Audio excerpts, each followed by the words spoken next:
London, a city that never sleeps, is facing a high-flying crisis. Its airports are jam-packed and Heathrow is practically bursting at the seams. With air travel set to double by 2050, the question is, where will all these passengers go? Enter former Mayor Boris Johnson with an audacious solution: a floating airport in the River Thames. This $76 billion project, known as Boris Island, promised to revolutionize aviation. But while the idea captured imaginations, it quickly became clear that building an airport on water was far more complicated than it seemed. Let's dive into this high-flying fantasy and see if it could have taken off.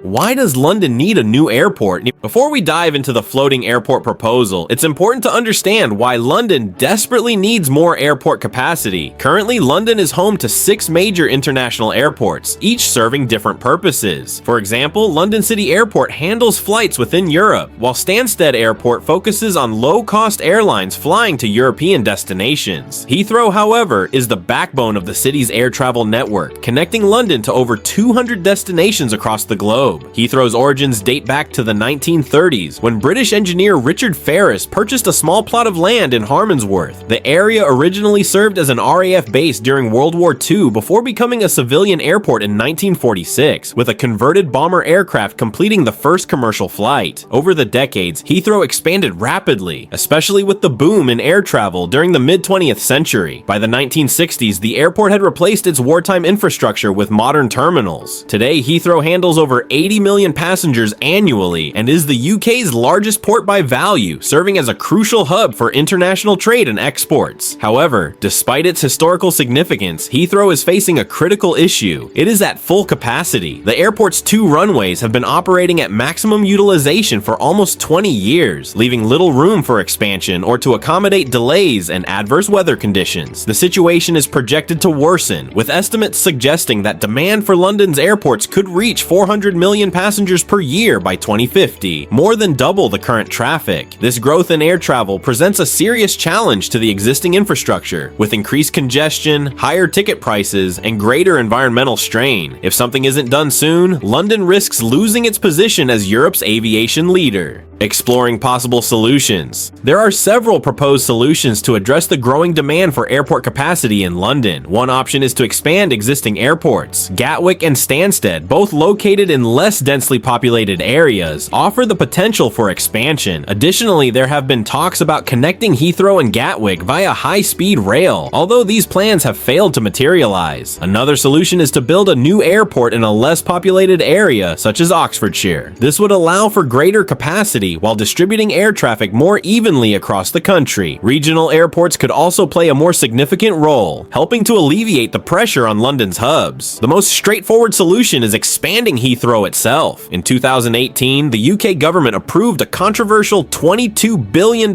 plan to add a 3rd runway at Heathrow. This expansion would increase the airport's capacity and allow for 40 new routes, creating thousands of jobs in the process. However, the project faces significant obstacles, including legal challenges, environmental concerns, and the potential displacement of thousands of people. Enter the Thames Estuary Airport. Amid all these proposed solutions, none captured the public's imagination quite like the floating airport in the Thames. This audacious plan was put forward by Boris Johnson when he was mayor of London and gained widespread attention due to its innovative approach to solving London's airport crisis. The idea was to build a massive 6-runway airport in the Thames Estuary, an area of land between the Isle of Grain in Kent and the North Kent coast. This new airport, officially called London Britannia Airport, was designed to handle up to 150 million passengers annually, almost double the current capacity of Heathrow. The project earned the nickname Boris Island due to Johnson's enthusiastic support for it, with the mayor even bringing together architects, environmental experts, marine specialists, and aviation professionals to develop the plan. At the time, many considered the idea a fantasy, but it was seen by some as a visionary approach to solving Britain's aviation problems.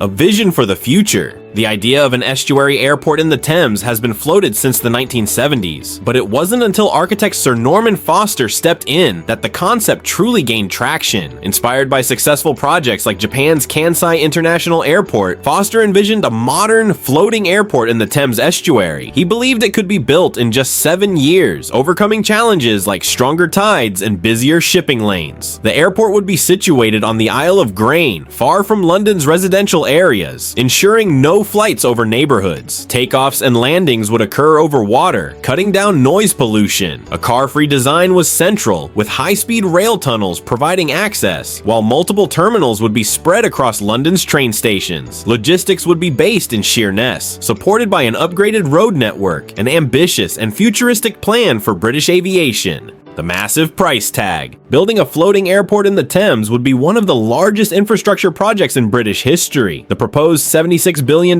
price tag would cover the cost of building 6 runways, passenger terminals, high-speed rail connections, and environmental protections. Despite the eye-watering costs, proponents argued that the airport could generate significant economic benefits, particularly in terms of international trade. London's location is strategically advantageous, as 94% of global GDP is within a 13-hour flight from the city, making it an ideal hub for global commerce. The project would also have the potential to replace Heathrow entirely, with the site of the old airport being redeveloped into a new London borough, complete with 300,000 new homes. However, while the economic benefits were clear, there were many challenges to overcome before the project could become a reality. The challenges of building in the Thames. While the concept of a floating airport was enticing, the reality was far more complicated. The project faced numerous obstacles, including environmental concerns, engineering challenges, and the presence of the notorious SS Richard Montgomery. One of the most significant hurdles was the location of the SS Richard Montgomery, a World War II-era shipwreck that lies just off the Isle of Grain. The ship contains over 10,000 unexploded bombs, and moving it would be a dangerous and costly endeavor. For over 70 years, authorities have avoided disturbing the wreck, but it was clear that the airport's construction would require the removal of these explosives. Environmental concerns were another major issue. The Thames estuary is home to a diverse range of bird species, and building an airport in this area could disrupt local ecosystems. Bird strikes are a significant risk for aircraft, and the airport would need to take steps to mitigate this danger. While the plans included the creation of new nature reserves away from flight paths, there was no guarantee that birds would be willing to relocate. Weather conditions in the area also posed a challenge. The Met Office predicted that the Thames estuary would experience 3 times as much fog as Heathrow, which could significantly impact the airport's ability to handle flights. Additionally, the airspace around London was already crowded, and the presence of a major liquefied natural gas terminal near the proposed site raised concerns about the safety of placing an airport in such close proximity to highly flammable materials. The end of the dream? Despite the ambitious vision for the Thames Estuary Airport, the project ultimately never made it past the drawing board. The risks, costs, and logistical challenges were simply too great. Instead, attention has shifted back to the more practical solution of expanding Heathrow. In fact, a 3rd runway at Heathrow is now looking increasingly likely, with construction set to begin in the near future. The floating airport idea remains an intriguing chapter in the history of London's aviation plans. But for now, it seems that the dream of Boris Island will remain just that, a dream. As London grapples with its aviation challenges, the question remains, what is the best solution for the city's future? Is it a bold new project like the Thames Estuary Airport, or does expanding Heathrow make more sense? The answer may be years away, but one thing is certain, the need for a solution is more pressing than ever. If you enjoyed diving into the wild world of Boris Island, don't forget to hit that like button and subscribe for more jaw-dropping stories. Got thoughts on London's airport future? Drop them in the comments below. We want to hear from you. Thanks for watching, and we'll catch you in the next flight of imagination.